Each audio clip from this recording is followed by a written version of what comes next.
तो वाकई काफी गंभीर मुद्दा है। मुद्दा ये है कि आम जनता अभी भी लाइनों में लगी हुई है, लेकिन धन कुबेरों के पास धन बरस रहा है। आखिर कहां से आ रहा है ये सब और कौन है इसके पीछे, इसी पे बात करेंगे। हमारे साथ चार खास मेहमान। अशोक कनौजिया जी हैं, president income tax employees federation studio में।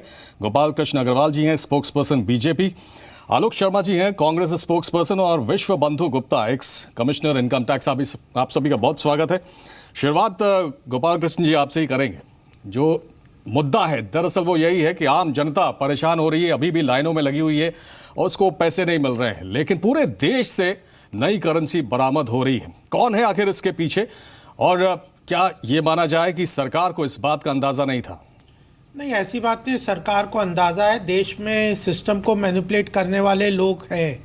अगर हमारे यहाँ पे 20% काला धन है तो वो जिन लोगों के पास है वो तो इसी कारण तो बहुत बड़ी संख्या में लोगों के पास है, और वह लोग सरकार के कई प्रयासों के बाद भी सुधर नहीं रहे। इसीलिए सरकार को और एक कठिन से कठिन उपाय करने पड़ रहे हैं, और वो कर भी रही है। और अभी ये जो निकल रही है, ये जो अलग अलग अनर्थ हो रहे हैं, वो इसीलिए है कि हमारे income tax department, ED, CBI बहुत मुस्तैदी से काम कर रहे हैं, तभी पकड़े जा रहे हैं। इसका मतलब यह तो बिल्कुल स्पष्ट है कि सिस्टम में मैनिपुलेशंस वाले लोग घुसे हुए हैं और वह बार बार चीज़ों को करते हैं, और लेकिन वो पकड़े जा रहे हैं। यह अपने आप में मेरे ख्याल से सरकार उसकी मुस्तैदी की बात है, सरकार के डिपार्टमेंट की मुस्तैदी की बात है। अदरवाइज तो वो अपने घर में रख के बैठेंगे ना आराम से। क्यों वो पकड़े जा रहे हैं? पकड़े इसीलिए जा रहे हैं कि सरकार काम कर रही है, सरकार मुस्तैद। आलोक जी, गोपाल कृष्ण जी ये कह रहे हैं कि सरकार मुस्तैद है और इसी वजह से लोग पकड़े जा रहे हैं जो अभी भी काले धंधों में लिप्त हैं, काले को सफेद करने की फिराक में है। सरकार उनको पकड़ रही है। लेकिन ऑपोजिशन में रहते हुए आपके लिए ये बात हो सकती है कि सरकार ने पूरी तैयारी नहीं की, लेकिन क्या इस बात से आप इत्तेफाक रखते हैं जो गोपाल जी कह रहे हैं कि सरकार कम से कम एक्टिव है, वो एक्शन ले रही है? देखिए, मैं समझता हूं कि आज हालत यह है कि एटीएम ठन ठन गोपाल हैं और काले कुबेर जो है वो माला माल हैं। जिस तरह से शहर शहर गुलाबी गैंग काम कर रहा है, बीजेपी के प्रवक्ता महोदय कैसे कह रहे हैं कि वो बहुत ज़्यादा मुस्तैद हैं। अरे भाई, खेत बाढ़ तो जो है वो खेत को खाती चली जा रही है, खेत उजड़ता चला जा रहा है, और चौकीदार साहब भाषण देने पे लगे हुए हैं और ये कह रहे हैं कि साहब हम तो बहुत मुस्तैद हैं। पता नहीं कौन सी मुस्तैदी है और कहाँ वो मुस्तैदी दिखाई दे रही है। इनसे पूछा जाना चाहिए कि बैंकों से करोड़ों रुपया निकला कैसे? क्या बीजेपी के नेताओं की साठगांठ है? क्या अमित शाह जी की साठगांठ है? क्या बैंकों के अंदर जो वहां पर जो अधिकारी हैं उनकी साठगांठ है? डेली का डेली एक शहर से 200 करोड़ रुपया निकल रहा है, और उसके बावजूद ही कह रहे हैं कि साहब हम तो मुस्तैद हैं, बड़े भारी मुस्तैद हैं लोग। वो क्या कांग्रेस की देन नहीं है? चौकीदार साहब जो है फोन से भाषण दे रहे हैं। चौकीदार साहब कह रहे हैं कि अमीर जो है वो गरीब के दरवाजे पे खड़ा हुआ। कांग्रेस की अरे देन नहीं है। कौन कहां खड़ा हुआ है ये देख लीजिए, टीवी के शो पे क्या चल रहा है। गोपाल जी, मैंने बीच में नहीं बोला, प्लीज बीच में नहीं बोला, पूरा शो खराब हो जाएगा, दर्शकों को कुछ समझ नहीं आएगा। जी आलोक जी बोलिए। मैं चुप हो जाता हूं, आप बोल लीजिए। आलोक जी बोलिए। तो बस एक ही प्रश्न है आलोक जी। नहीं, देखिए, मैं समझता हूं आपके पास आते हैं। जिस तरह से पूरे देश के अंदर होम डिलीवरी के तहत बैंक वाले पैसे पहुंचाते चले जा रहे हैं, उसके बावजूद कह रहे हैं कि हम तो बहुत मुस्तैद हैं। बैंक वाले होम डिलीवरी दे रहे हैं तमाम तरह के। आप देखिए 25 से 30% में बदल लीजिए, 40% में लोग गली गली घूम रहे हैं। आप देखिए बड़ा आरोप लगा रहे हैं आप पूरे बैंकिंग सिस्टम पर। आलोक जी, आपने पूरे बैंकिंग सिस्टम पर सवाल खड़ा किया है। एक मिनट लौटते हैं आपके पास। बैंकिंग सिस्टम नहीं, पूरी लौटता हूं आपके पास। मंत्रालय, आरबी, अशोक कनौजिया जी हमारे साथ इनकम टैक्स से हैं। सब इन्वॉल्व है सेक्रेटरी के अंदर। ये जो आपने सवाल खड़ा किया बैंकिंग सिस्टम पर, अशोक जी आपको लगता है कि वाकई बहुत बड़ा लूप होल है, उसका फायदा उठाया है कुछ लोगों ने? नहीं, इसमें तो कोई शक नहीं है कि कहीं ना कहीं कोई मिली भगत चल रही है, जिसकी वजह से नई करेंसी बाहर मार्केट में, जहां पे भी हम छापे पे जा रहे हैं, देख रहे हैं कि नई करेंसी बहुत मात्रा में मिल रही है। फ्रेम ठीक है। इनकम टैक्स डिपार्टमेंट पूरी कोशिश कर रहा है, पूरी मुस्तैदी से वो उनको बरामद करने की कोशिश कर रहा है कि जहां पे भी हम लोगों के पास कोई भी इंफॉर्मेशन, कोई भी नेटवर्किंग से कोई भी खबर हमारे पास आ रही है, हम उस पर तत्काल कार्रवाई कर रहे हैं। डे नाइट हमारे जो इन्वेस्टिगेशन विंग्स के जो अधिकारी हैं, कर्मचारी हैं, वो लगातार प्रयास कर रहे हैं, और आज भी शायद पूरे देश में बहुत जगह पे हमारी जो है कार्रवाई चल रही है इन करेंसीज को बरामद करने के लिए, सीज करने के लिए। लेकिन मैं ये कहना चाहता हूं कि जिस तरीके से ये जो बाहर करेंसी जा रही है, उसको, उस नेटवर्क को पकड़ने के लिए बहुत और मैन पावर की और बहुत इंफ्रास्ट्रक्चर की हमें ज़रूरत है, जिसकी हम लगातार बहुत सालों से मांग कर रहे हैं।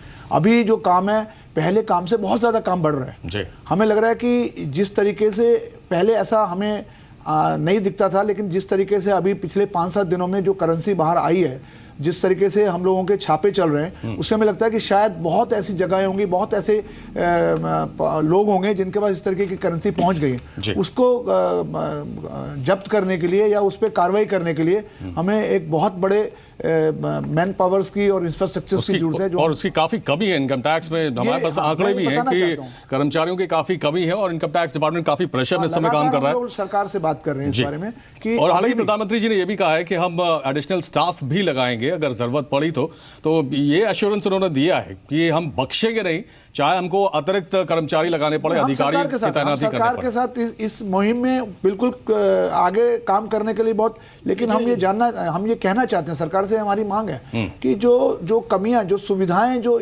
जरूरी हैं, आज इंफ्रास्ट्रक्चर जो है वो उतना मजबूत नहीं है हमारे पास।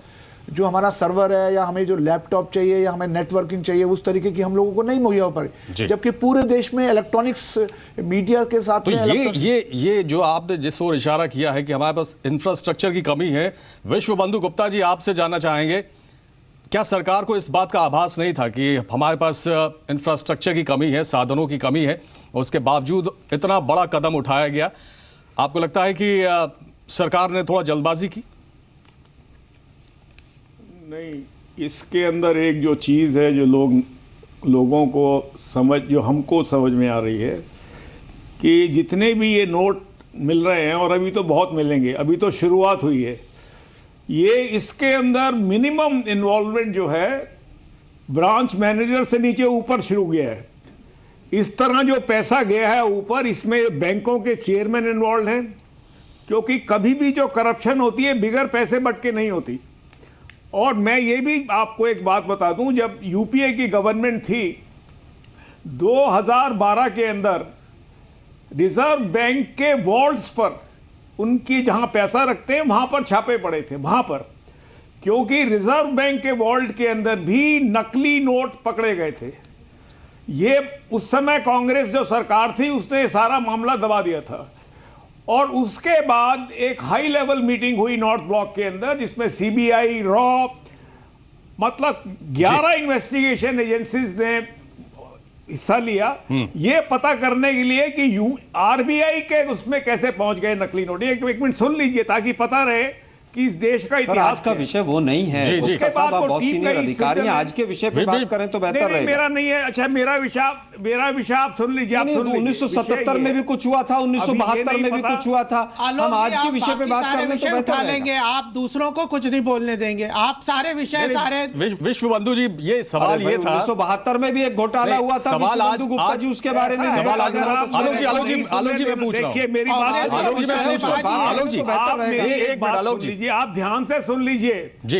जब कांग्रेस, सुन लीजिए एक मिनट मेरी बात सुनिए, जब आप लोगों की सरकार थी 70 साल तक, आपने आरबीआई को कॉन्स्टिट्यूशनली इंडिपेंडेंट होने का कुछ किया?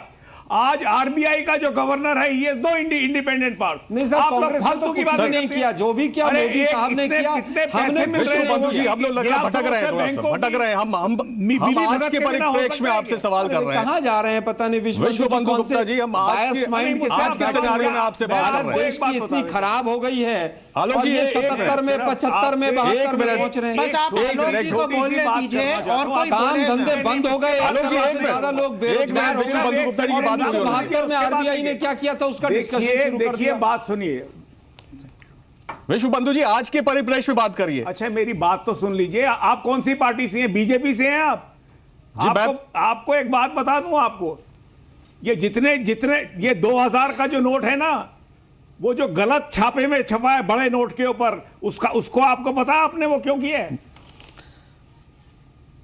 आप किसी दिन, अभी तो आपको पता नहीं आप कितनी समस्याओं में आने वाले हो जी। चलिए गोपाल जी, मैं आप यहाँ बैठ के आपसे पूछ रहा हूं कि अभी जैसे कि बंधु जी ने भी कहा कि ये समस्या आगे चल के और गंभीर होने वाली, और नोट ये जो बरामद हो रहे हैं ये सिर्फ कुछ दिनों की बात नहीं है, आगे भी ये सिलसिला जारी रहेगा। उसके बारे में सरकार ने कुछ सोचा है? देखिए, सबसे पहली बात, अगर पिछली सरकारें रहती काले धन के खिलाफ अगर कर रही होती तो इतना इकट्ठा नहीं होता। सबसे पहली बात कि ये कांग्रेस की सरकार ही जिम्मेदार है जो इतना काला धन आज हमारे गुलाबी देश में है। गैंग शहर पहली घूम रहे हैं, ये क्यों घूम रहे हैं? सुनिए आलोक जी, सुन लीजिए। अब हमने आपको सुनने दिया था, अब आप भी सुन लीजिए। नहीं, पहली बार। अरे जन लोकपाल कहाँ है? अरे हम तो आलोक जी, सूचना का अधिकार लेकर आए थे, आप क्या लेकर आए जरा बताइए। अब आलोक जी, आप लोगों की आदत है गोल गोल घुमाना टॉपिक को। अरे बताइए ना, ये पैसा गोपाल जी, आप कौन से बैंक से निकला? बात पूरी कीजिए, बात पूरी। चेन्नई में 200 आलोक जी, करोड़ एक मिनट, ये कहां से गया है? कौन सा गुलाबी गैंग काम कर रहा है ये? आलोक जी, एक मिनट, बात पूरी करने दीजिए गोपाल जी को। हाँ, देखिए, अगर ये पहली बार किसी सरकार ने सिंसियरली काले धन के खिलाफ एक मुहिम चलाई है और कुछ किया है, उसके तरफ स्टेप्स आगे बढ़े हैं। उसमें जो समस्याएं आ रही है और ये जो निकल के आ रहा है, ये भी इसी कारण है। अगर सरकार कांग्रेस की तरह सोई रहती तो करप्शन, भ्रष्टाचार और ये अंदर पनपता रहता और इनके नेता सब खाते रहते पैसे। कहां पे इनके ये जो देश में ये भ्रष्टाचार बैंकों ने कांग्रेस की देन है। गोपाल जी, यहाँ पे सवाल ये है गोपाल जी, तो इनकम टैक्स डिपार्टमेंट भ्रष्टाचार का नमूना दिखाएगा, वो आपको समझ आ जाएगा। आलोक जी, सवाल मेरा पूरा होने दीजिए। कोई जिम्मेदारी नहीं। आप इम्पेशेंट क्यों हो रहे हैं इतना? 100 से ज्यादा लोग मर गए। उतावले क्यों हो रहे हैं? अभी बहुत समय, 1 घंटे का शो है। राष्ट्रवाद आलोक जी आ रहे हैं आपके पास। आलोक जी, थोड़ा समय दीजिए और मेरे को तो सवाल करने दीजिए। गोपाल जी, सवाल ये है कि क्या, एक सवाल ये भी उठ रहा है कि क्या सरकार को इस बात का आभास नहीं था? सरकार देर से जागी है, पहले ही पैसों का लेन देन शुरू हो गया, काले को सफेद करने का धंधा होता रहा, बैंकिंग सिस्टम पर सब लोग सवाल खड़े कर रहे हैं। क्या इस बात की जानकारी या इस बात का जरा भी आभास सरकार को नहीं था? नहीं, देखिए, सरकार ने जो स्टेप्स लिए तो आम जनता की समस्या को भी ध्यान रख के कुछ रिलैक्सेशन दिए। जैसे शुरू में 4,000 के रुपए को रोज कन्वर्ट करने की परमिशन दी थी, लेकिन जब देखा 24 नवंबर तक कि वो तो और ज़्यादा मैनिपुलेशन कर रहे हैं लोग, गरीब आदमियों को या जो कम पढ़े दे रहे हैं उनको, नासमझ लोगों को, ये जिनके जनधन अकाउंट है उनको मिसयूज करके लाइनों में खड़े करके जो काले धन वाले हैं वो अपना बदलाव करें, इसलिए सरकार को रोकना पड़ा। फिर आज एक आम जनता को भी कुछ समस्याएं हो रही है, उसके लिए कुछ रिलैक्सेशन सरकार को देनी पड़ती है, लेकिन जब वो मिसयूज हो रही हैं और उसको रोकना भी पड़ता है, ये तो दोनों का ट्रेड ऑफ है। आम जनता की समस्या और सरकार अगर मान लो कह दे कि हम तो डंडा मार के किसी को निकालने ही नहीं देंगे तो ये सब प्रॉब्लम खत्म हो जाए, लेकिन उससे आम जनता को और समस्या होगी। तो इसको मैं दोनों चीजों को जोड़ के, सरकार जानती है डेली बेसिस पे प्रधानमंत्री खुद चिंता कर रहे हैं, हर रोज काम कर रहे हैं, डिसीजन लिए जा रहे हैं, लेकिन ये भी आपको ध्यान में रखना पड़ेगा कि हमारे देश में एक सिस्टम में बहुत करप्ट लोग पेनिट्रेट करे हुए हैं और उनको पेनिट्रेशन जिन्होंने किया उनको पहले बहुत सारा पैट्रोनेज थी, वो पैट्रोनेज वाले अभी भी उन्हें बचा रहे, पार्लियामेंट में चर्चा नहीं करने देते, सड़कों पे आके वो धरना देते हैं कि काले धन वालों को मत पकड़ो। तो उन लोगों को पैट्रोनेज तो इन्हीं लोगों की है, ये जवाब ना दे के अब अपनी बड़ी बड़ी बातें यहाँ करते। आज ये समस्या का जो जड़ है वो कांग्रेस है, यूपीए सरकार है। अगर ये नहीं होता तो ये सब समस्या क्यों होती? हम तो उसे ठीक कर रहे हैं और डे टू डे बेसिस पे एक आम जनता को समस्या ना हो उसके लिए समाधान के लिए प्रयास किए जा रहे हैं। उसमें कुछ समस्याएं बढ़ रही हैं, लेकिन हमने बिल्कुल स्पष्ट कर दिया कि जो इन कामों में होगा उसको बख्शा नहीं जाएगा और इसी कारण ये पकड़े जा रहे हैं। और भी इससे ज्यादा इनको जेल भी होगी, इनको सब तरीके की सजाएं होंगी, चाहे वो बैंकों के ऑफिसर हो, चाहे इनकम टैक्स के ऑफिसर हो या सरकारी महकमे के हो। पिछले 2 साल में 92 सीनियर ऑफिसर्स को मोदी सरकार ने करप्शन और उसके लिए पेनलाइज किया है, लोगों को या तो ट्रांसफर किया है या सस्पेंड किया है या उनको रेस्टिगेट किया है, टर्मिनेट किया है। ये बहुत जरूरी, ये 92 लोगों को, ये पिछले, अब इतिहास को देख लीजिए, कभी कांग्रेस की गवर्नमेंट ने ऐसा नहीं किया।